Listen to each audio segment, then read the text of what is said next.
朋友们，大家好，欢迎大家来到天津卫视大型情感节目《爱情保卫战》。打开抖音，搜索我们“爱情保卫战”的抖音官方账号，并且添加关注。每天晚上8点到10点呢，我们都会开直播，我们的情感导师都会在线帮您答疑解惑，欢迎大家和我们连麦。好，一起认识一下我们今天强大的情感疗愈团成员。大家好，我是于波红。在爱情和婚姻当中，没有纯粹的赢家或输家，而只会是双赢或者双输。大家好，我是严品红。想要拥有甜蜜的爱情，先从好好爱自己开始。大家好，我是莎娜。婚姻的终极目标就是将我们平凡的日子能酿成醇厚的美酒。大家好，我是曹鹤阳。情感生活遇烦恼，打开电视看爱宝。大家好，我是曲伟。婚姻如熬汤，火候比胜负香。掌声有请今天来求助的嘉宾登场，欢迎他们。本期第一对情感嘉宾，邓先生41岁，来自湖北，自由职业；吕女士39岁，来自湖北，自由职业。他们遇到了怎样的感情问题呢？你们的婚姻遇到了什么困难？我们结婚15年，有2个女儿，本以为很幸福，但也是过得一地鸡毛。家里没有人管我们，我的世界里只有我和孩子。爱人每天和我唠唠叨叨，我工作压力也很大，感到很烦躁。生活即便过得不如意，也只能忍气吞声。说说吧，今天谁要来的？我要来的。怎么了？因为每天他总是喜欢叨叨，什么都喜欢说，经常找我吵架。妻子有工作吗？我跟他一样的，都是自由职业的。自由职业。对。你现在是几个孩子？2个孩子。你主要在家负责带孩子吗？对，我主要在家带孩子，他在外面工作。你今天的主要的抱怨就是妻子太喜欢叨叨了，是吗？我跟他结婚以后。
听到过吗？对啊。你都听到过当面质问呐？是我当面问他的，他就跟我说，他就没承认这个事。他姐姐说，他就说只是随口说一下。随口说一下，说你的女儿是赔钱货，那是你的亲生骨肉啊。对啊，是的。说我没给他生真人就是不对。哎。就是因为这个观念，我现在他还说想生胎，我不愿意再生了。我肯定不会再生第3胎。你们现在还跟公婆住在一起吗？在一起住啊？为什么不分开住呢？你看他这么多年也没挣到什么钱，然后也没有经济独立的能力，每回我看他也没拿多少钱回来。那是因为自己想去投资嘛，那时候我是跑业务的，然后熟了以后想自己出来投资，自己单干，然后中间大概赔了不少钱，导致我欠了一身账。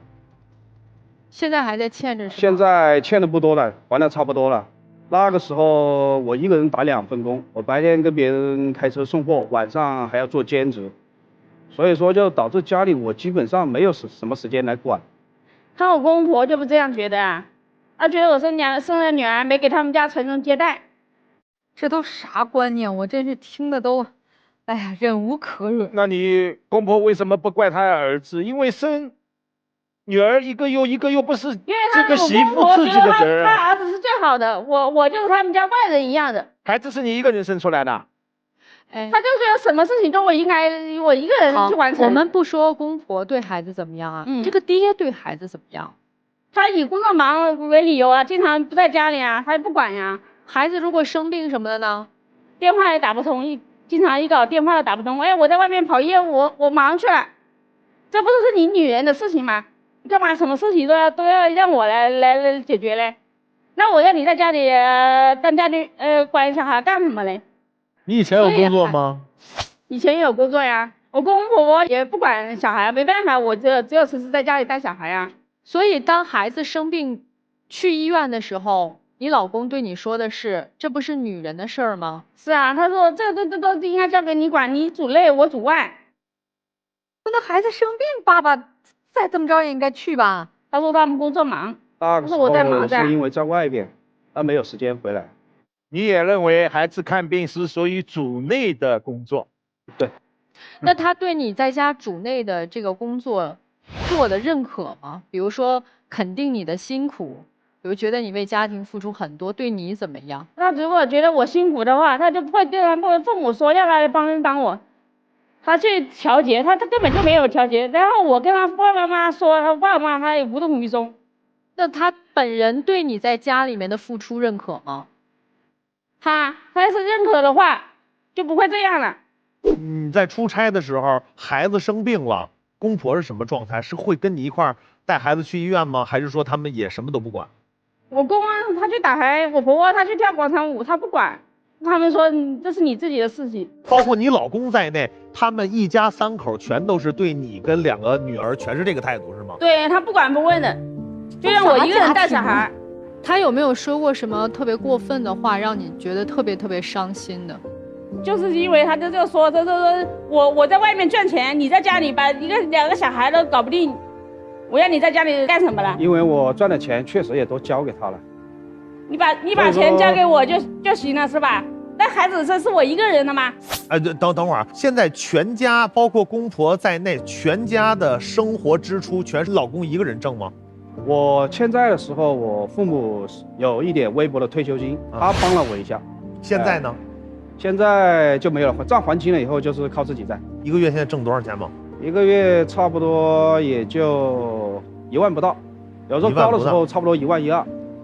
公婆有退休金，然后你1万左右。其实可以了，在小地方。那每次给家里多少钱？每个月？一半一半，我要留一半，然后交给家里一半。如果说家里再有特殊情况，那再另外再给。家里有2个孩子，还有这么一个家庭，你为什么要留一半？因为我外面也要有开支啊。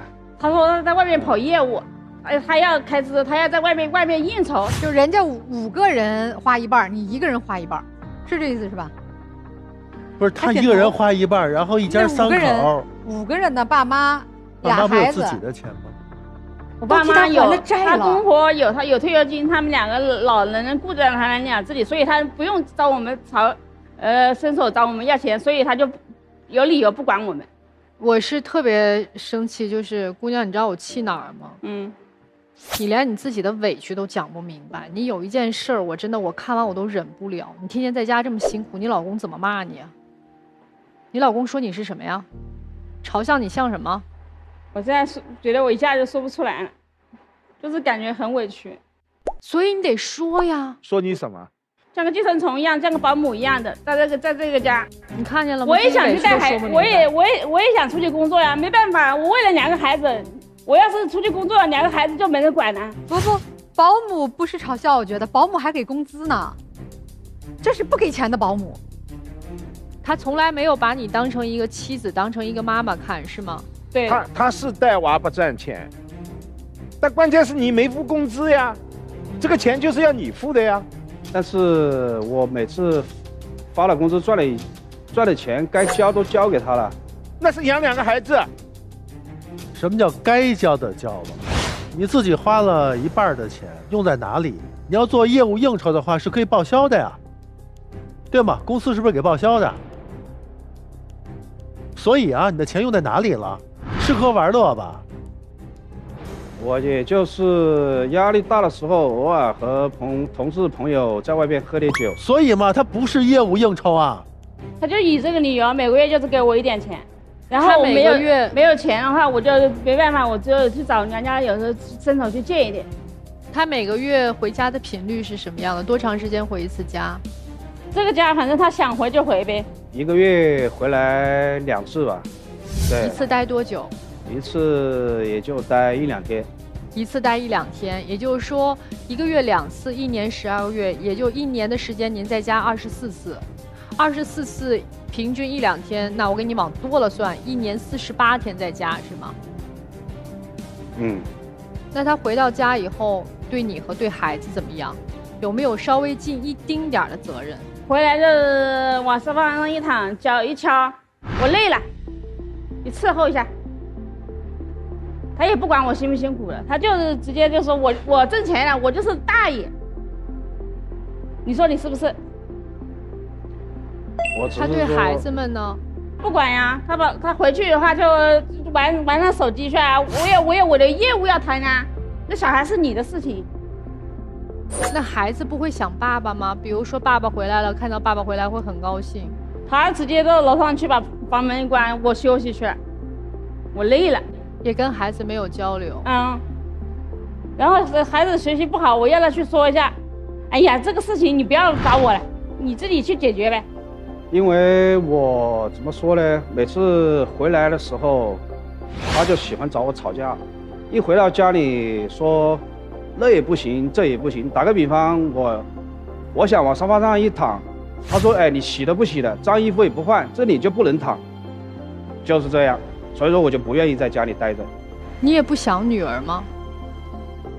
也不是说不想，是自己的女儿肯定想，但是没有说走得那么近，也就想看她的时候就回来看一下。没有走得那么近。对，不回来可不就走得不近？孩子都是我一个人的带，2个孩子都我一个人带，他有什么感情啊？你以为家是动物园啊？想看就看一下，买个票，动物园还买票嘞。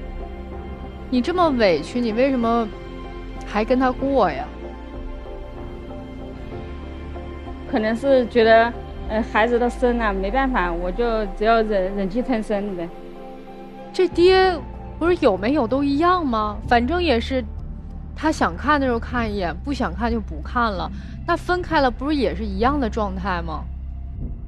反正这多年我就是这样忍气吞声的过的，我都觉得我都是习惯了。你还能忍下去吗？没办法，为了孩子我没办法呀，不忍也没办法呀。这还得忍下去是吧？对啊。而且今天要来的是先生要来的是吧？哎，您今天来的这个动机是为啥呢？是来找骂的是吗？都不回家的你还来？因为那个家，我觉得回不回去，也就是那回事了。那您今儿来是啥意思？要离婚是吗？还是让他再改改。对，主要就是想让他不让跟我吵架。我心里有委屈，我还不能说了。你还要我改？回家说清楚3-4天，然后你还嫌他唠叨，让他改。他要不改，你这3-4天都不回来了是吧？您告诉我们他改什么？改什么？不是，徐总刚才没说，还是让他改。之前他一直在犹豫。你看说这是来离婚的吗？你看他不说话了。要搁正常应该说不是。我是可能我表达不出来，但是大家会有这反应，他没有，他站在这儿。徐总是反问了一句啊，你是来离婚的吗？不是反问句，然后他以为是回答就疑问了这个。您的反问句被他当成了理由。那你今儿来是就是真的是曲总说想让他改改是吗？我就是不想跟他吵架，就是这。你1个月就不回家三两天的，还吵着你啥了？那干脆这样吧，你别回了，把钱都给他，咱省事儿，是不是？他关键也不给我那么多钱啊，我每个月钱也不够用啊。他要把钱给到你需要的，他人回不回来重要吗？我肯定也想他回来啊，我想孩子享受父爱啊，但是他就是一意不行啊。他回来也玩游戏、关房门、躺沙发上，有啥父爱啊？而且你们吵他，叨叨。所以我就今天来这里，我就想让你们劝一下他，让他那个醒悟一下。哎，你俩女儿今年多大呀？大的14岁，小的8岁。14和8岁是吗？嗯，对。哎呀妈，大的都已经进入青春期了。行，就没有别的意愿了是吧？你看你自己的委屈也说不明白，还有不想说的。你为什么在这个台上还不想说这些委屈？是觉得丢人还是怎么着？可能会有那么点吧。行，你不想说，我也不逼问。你其实就帮男生解决呗，男生就让咱们再劝劝女生，别唠叨他。女生也没啥诉求，你就是能忍的都已经习惯了，已经习惯成自然了。这样，那如果说我们不劝啊，女方我就告诉你，你从现在开始一句都不说他就回家了，你愿意吗？那他肯定高兴啊，他肯定悠哉啊，但是我心里觉得不舒服啊，我委屈啊。那现在我再问您，如果这种情况，他回家以后有什么意义吗？对您有什么意义？我还不想孩子有一个完整的家呀。那这样完整吗？只是家里头冷静的回来一个合租人，你觉得这个是你想要的完整吗？总比没有好，是不是这个意思？对，我有时候也是这样想的。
就跟他就这么过吧，是不是有这个想法？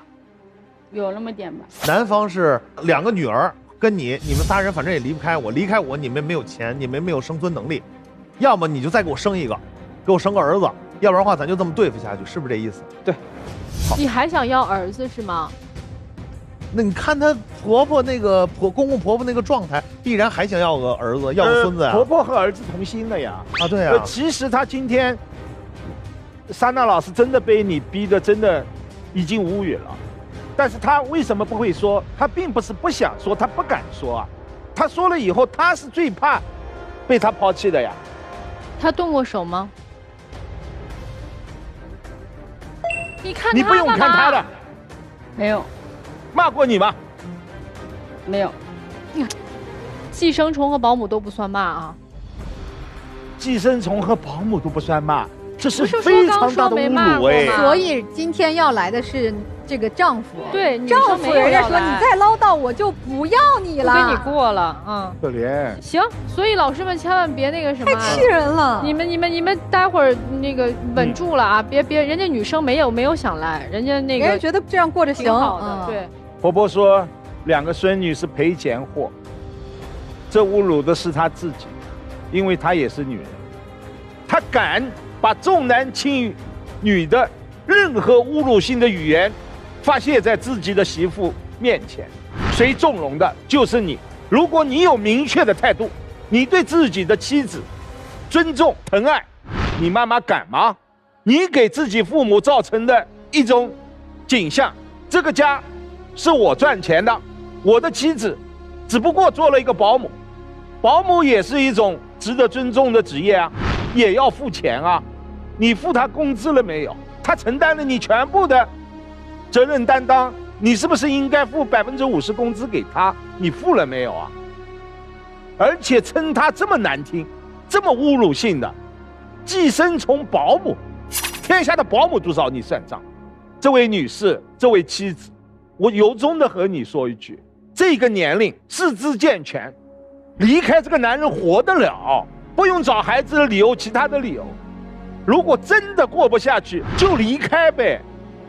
最后一句话，一个堂堂正正的男人，你像男人吗？你像丈夫吗？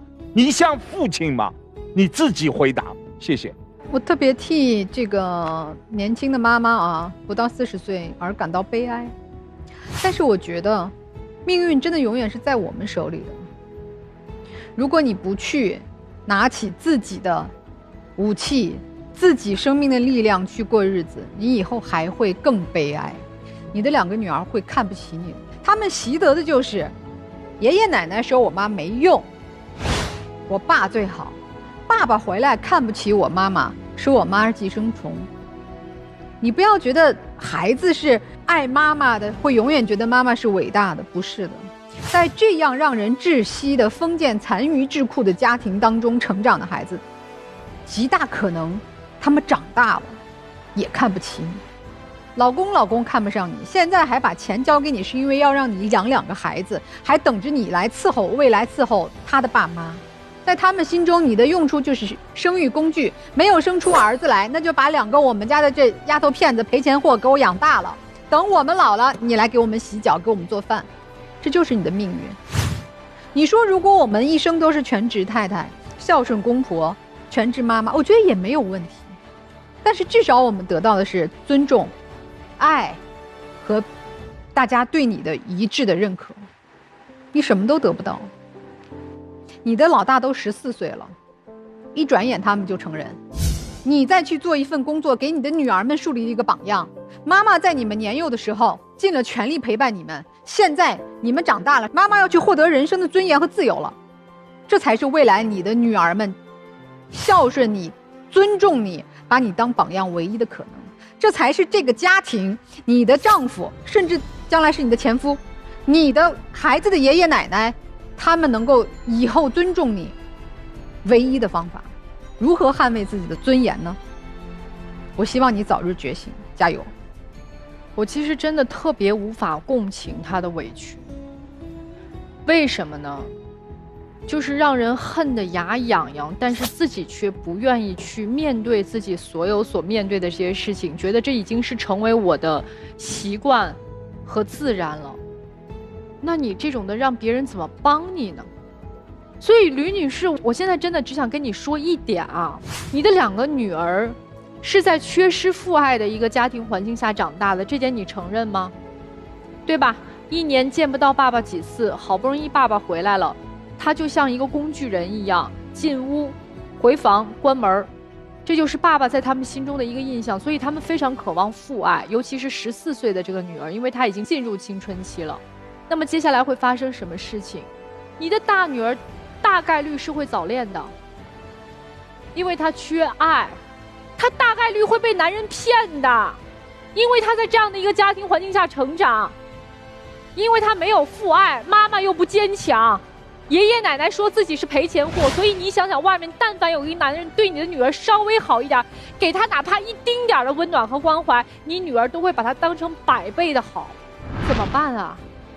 你活成这样就算了，你这样我也不劝了，你认命了。那你的女儿你认命吗？我肯定不想认命了。先生怎么办啊？现在补救还来得及吗？哦，你能问出这句话，我还挺意外的。对，证明扎到你心上了。你是个男人，你应该对于男人的世界很清楚。你想象一下，什么样的男人面对你的女儿，把你女儿骗跑了，我就问你心疼不心疼？心疼，心痛不心痛？心痛。所以，如果你真的想弥补的话，就从先尊重他的妈妈开始，告诉他一个男人应该怎么样对待一个女人才叫爱，告诉他一个男人应该尽到什么样的责任才是一个男人，你的女儿才能朝着一个爸爸的方向去找自己的男朋友，找自己的爱。否则的话，以后你女儿过的日子跟你老婆一样，因为她找的老公就是向着父亲的样子找的。我就说这么多，谢谢。其实我挺介意刚才女方说的这个奶奶改歌词儿这事儿。世上只有爸爸好，那我爸爸长什么样啊？我爸爸是个什么人啊？在我心目当中，男性应该是个什么样的形象啊？他对女人温不温柔啊？这都是孩子应该懂的东西了。进青春期了吗？有妈的孩子像根草，那有奶奶的是个宝吗？奶奶真的就对他那么好吗？还有一个，什么叫赔钱货？咱说最难听的，你这俩闺女以后一辈子不嫁了，就照顾你，你老了，你开心不开心啊？那是不是也是自己的闺女？她怎么不照顾别人，她就照顾你？因为你是她爹。我不明白为什么用老辈儿的思想去定义一件事情之后，作为子女你就忍了，你就默默承受了。你明知道这个东西不对，那是你闺女，不是你妈的闺女，不是你爸的闺女啊。你再想要儿子，你也不能对2个已经出生的生命这么漠视吧？你不想回家，不想面对你媳妇儿，是你们夫妻之间的关系，但你不能把这些东西强加到把孩子拖进来吧？当你有一天老了，走不动了，想起来了，哎呦，我还有俩闺女，这俩闺女看见你跟陌生人一样，你心里难受不难受？我不多说什么了，冲你刚才那句现在弥补还来得及吗？我觉得你应该好好想一想。我说完了，谢谢。我觉得你们俩都缺一样东西，丈夫缺责任，妻子缺勇气。妻子缺少掀桌子的勇气，你面临着很多不公。但为什么这些事情能发生？就是因为你那4个字，为了孩子，你把所有的伤害给他合理化了。在老公纵容他的原生家庭对你们的家庭进行吞噬的时候，你采取了过度容忍的逃避的方式。你无能啊，你既保护不了自己，你也保护不了孩子，让孩子在这段畸形的婚姻里，一边感受的是爸爸的冷漠，嘴里却唱着世上只有爸爸好。他的整个的这个感受和他心里边的那种行动状态，他是拧巴的、扭曲的，这是你造成的。你本来是可以自立的，对不对？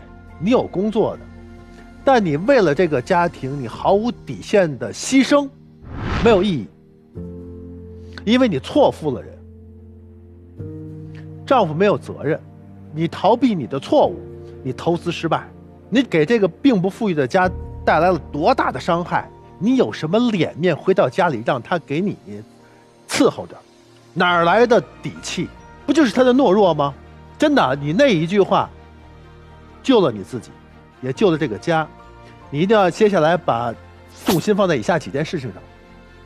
第一，现在有没有能力由你提出脱离你的原生家庭，搬出来住？有没有这个能力？有。不准你的原生家庭再说任何重男轻女的言论，说即是过界。听懂没有？听懂。第二，对老婆好。什么叫好？是你能够看到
欢迎大家通过金云 App、天津 IPTV 网络电视、万事达手机客户端观看本期节目。同时呢，你也可以登录优酷视频、腾讯视频收看节目的完整内容。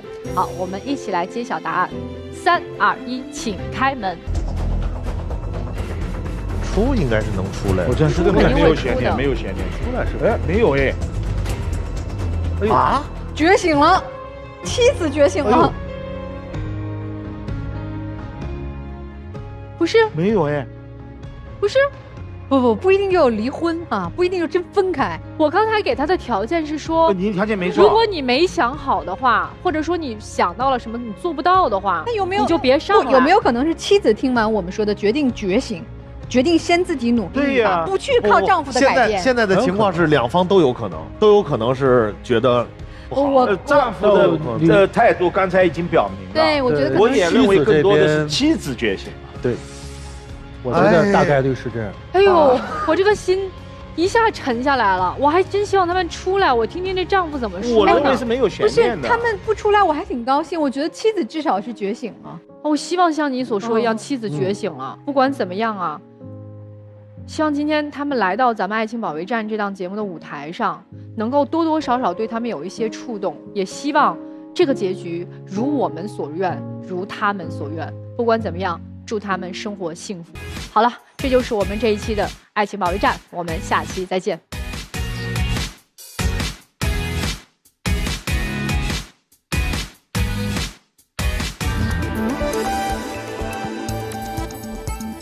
容美好，共未来，天津卫视。